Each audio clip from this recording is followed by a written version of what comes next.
The look and feel of your workbook has a lot to do with the formatting choices you make. For example, let's add some formatting to this fitness chart. That'll make it easier to read and more visually appealing. We'll start by selecting the cell that contains Fitness Progress Chart and making the text bigger. In the Font group on the Home tab, locate the font size box. You can either type in the exact font size you want or click the drop-down arrow to select a size. And you'll see a preview of the results as you go down the list.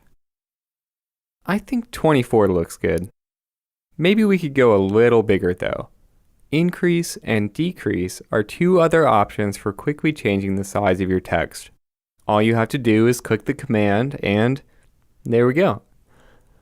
To change the actual font, click the drop-down arrow here. Then make your way down the list and you'll get that live preview again. I think I'll go with this one.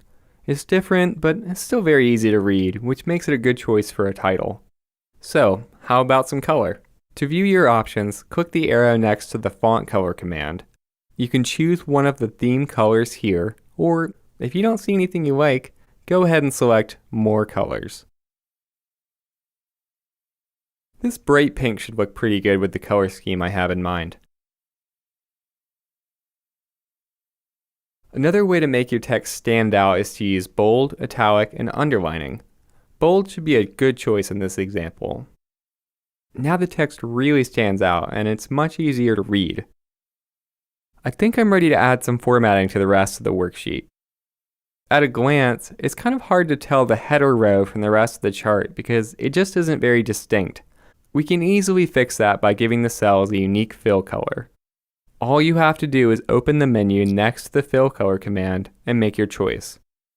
Dark gray should be a nice contrast to the pink we already used. Now I just need to change the color of this text to something lighter. You can also use cell styles to quickly apply different formatting in your workbook. Let's give it a try on the rest of our data here. When you're ready, click the Cell Styles command, then mouse over the styles for a preview, and click the one you want.